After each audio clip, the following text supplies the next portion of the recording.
ఒక ప్రవక్త దేవుడు చెప్పినట్టు తన జీవితాన్నే త్యాగం చేశాడు. ప్రేమించిన భార్యే అతన్ని వదిలేసింది. అయినా అతను ఆమెను మళ్లీ ప్రేమించాడు. ఎందుకు తెలుసా? పురాతన కాలంలో దేవుని ప్రవక్త అయిన హోషేయ అనే వ్యక్తి ఉన్నాడు. దేవుడు అతనికి ఒక ఆశ్చర్యకరమైన ఆజ్ఞ ఇచ్చాడు. హోషేయ, నీవు గోమెర అనే స్త్రీని వివాహం చేసుకో. కాని ఆమె నీకు విశ్వాసంగా ఉండదు. హోషేయ దేవుని మాట విని గోమెరను పెళ్లి చేసుకున్నాడు. మొదట వాళ్ల జీవితం సంతోషంగా సాగింది. వారికి పిల్లలు కూడా పుట్టారు. కాని కొంతకాలం తర్వాత గోమెర తన భర్తను వదిలి వెళ్లిపోయింది.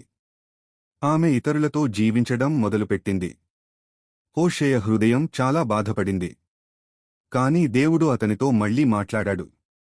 హోషేయ, నీవు గోమెరను మళ్లీ వెతికి తిరిగి నీ దగ్గరకు తీసుకో.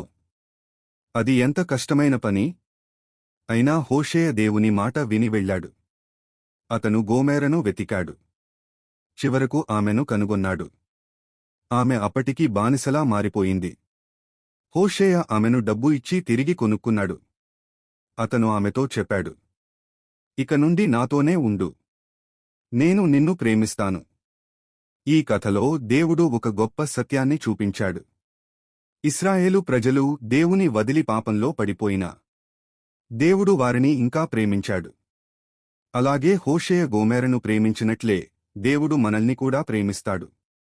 మనము దేవుని వదిలినా ఆయన మనల్ని ఎప్పటికీ వదలడు. ఆయన ప్రేమ ఎప్పటికీ మారదు.